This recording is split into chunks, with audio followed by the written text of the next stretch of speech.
जो नवग्रह हैं उनके इफ़ेक्ट्स के ऊपर कम करने के लिए आप कुछ ना कुछ घरेलू उपाय आप बताएं। तो उसके लिए मैं आपको बहुत साधारण सा उपाय देता हूं। अब देखिए, जल, पानी हमारे भी लिए बहुत इम्पॉर्टेंट है। नमस्कार, मैं उम्मीद करता हूं आप सब बहुत अच्छे से होंगे। मुझे आपके मैसेजेस मिलते रहते हैं, आपकी प्रार्थनाएं मुझे मिलती रहती हैं। मैं वाकई में पिछले 2 महीने से मैं वीडियोस नहीं बना पाया क्योंकि तबीयत कुछ ख़राब चल रही थी, पर आप लोगों के मैसेजेस और प्रार्थना के मैसेजेस आते रहे। मैं बहुत प्रसन्न होता हूं कि आप लोगों ने मेरे लिए बहुत प्रार्थना की। बहुत बहुत धन्यवाद। आज मैं आपके सामने एक टॉपिक लेके आया हूं जिसके लिए मुझे अक्सर कई बार पूछा जाता है कि आप हमारे को जो नवग्रह हैं उनके इफ़ेक्ट्स के ऊपर कम करने के लिए आप कुछ ना कुछ घरेलू उपाय आप बताएं। तो उसके लिए मैं आपको बहुत साधारण सा उपाय देता हूं। अब देखिए, जल, पानी हमारे भी लिए बहुत इम्पॉर्टेंट है। शरीर में कहा जाता है कि 75-80% तो हमारे जल ही है। अगर आप धरती पे देखें तो करीबन करीबन 80% जो हमारी धरती है वो जल है। सिर्फ रहने लायक शायद 15 या कुछ परसेंट, 20% ही बोलते हैं जैसे है। आप जल से अपने नवग्रहों को आप शांत कर सकते हैं। उनके इफ़ेक्ट्स को, अगर बैड इफ़ेक्ट्स हैं उनको आप अच्छा कर सकते हैं।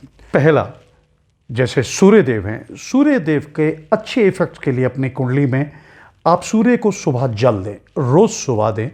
सुबह कोशिश करें 7 साढ़े 7 बजे तक आप जल अर्पित कर दें सूर्यदेव को। देन सोम यानी चंद्र के इफ़ेक्ट्स को कम करने के लिए, बैड इफ़ेक्ट्स को कम करने के लिए या उनको एनहांस करने के लिए आप महादेव के ऊपर, महादेव यानी शिवलिंग के ऊपर आप प्रतिदिन जल अर्पित करें। उसके बाद में जैसे मंगल के उपाय हैं, मंगल का उपाय सबसे बेहतरीन है कि आप जहाँ पर मजदूर होते हैं, जहाँ मजदूर काम कर रहे होते हैं, कंस्ट्रक्शन साइट है या आपके घर के पास में कोई मजदूर रहते हैं या ऑफिस के पास है, तो आप उनके जल के लिए आप व्यवस्था करिए उनके लिए कि उनको जल जैसे जैसे वो पिएंगे आपका मंगल के इफ़ेक्ट्स बहुत ही अच्छे होंगे। देन हम बात करते हैं बुध देव की। बुध का इफ़ेक्ट को अच्छा करने के लिए या उनके बैड इफ़ेक्ट्स को ठीक करने के लिए आप प्रतिदिन पौधों में पानी दीजिए। पौधों में पानी देने से आपके बुध को बहुत इफ़ेक्ट होगा। बृहस्पति का उच्च करने के लिए, उनको और अच्छा इफेक्ट करने के लिए, या अगर वो उनके आप कुछ खराबी है उनके आपकी कुंडली में बृहस्पति की, तो उनको अच्छा करने के लिए आप किसी भी धार्मिक स्थल पे, पूजा के स्थल पे, चाहे वो मंदिर है, गुरुद्वारा साहब हैं, कहीं पर भी आप जल की व्यवस्था करिए कि जहाँ श्रद्धालु लोग आए वो जल पिएंगे तो आपके बृहस्पति को डेफिनेटली आपका अच्छा इफेक्ट मिलेगा आपको। शुक्र के लिए आप मीठे जल का वितरण करिए। जैसे छबील लगती है, आपने देखा होगा वहाँ मीठा जल वितरण होता है, ये आप समय से समय कर सकते हैं। कभी भी आप देखें कई मज़दूर लोग हैं, कोई गरीब लोग हैं, उनकी जगहों पे जाके आप मीठा मीठा पानी जो है वितरित करिए, तो शुक्र के प्रभाव, अगर इल इफेक्ट्स हैं वो कम होते हैं।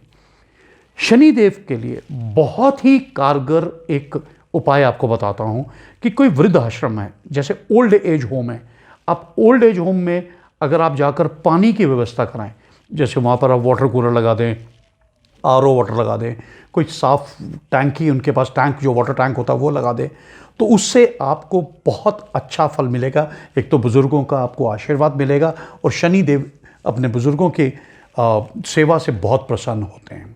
राहुदेव को अगर आपने इफेक्ट को अच्छा करना है तो आप पंछियों के पीने के लिए व्यवस्था पानी का करिए।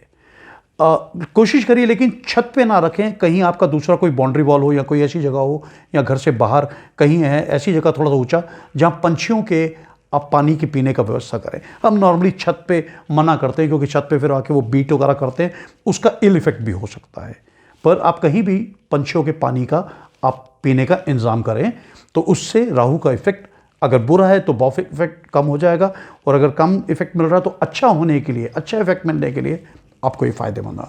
फिर केतु का आप इफेक्ट अपनी कुंडली में ठीक करने के लिए आप कुत्तों के पानी के पीने का इंतज़ाम करिए। जहाँ पर कुत्ते ज़्यादा होते हैं, आप कहीं भी आप देखें तो आप पानी की बोतल रखें आप, या जैसे कुत्तों को आप पिला दें, जैसे उनका कोई भी कचौरा वगैरह होता है, तो कुत्तों के पानी पीने से आपको डेफिनेटली केतु के इफेक्ट्स को आप प्रॉपर कर पाएंगे। मैं उम्मीद करता हूँ कि इन उपायों से आपको फ़ायदा हो रहेगा। खुश रहिए, स्वस्थ रहिए। मैं हूँ आपका एस्ट्रो चाचा डॉक्टर विवेक राय।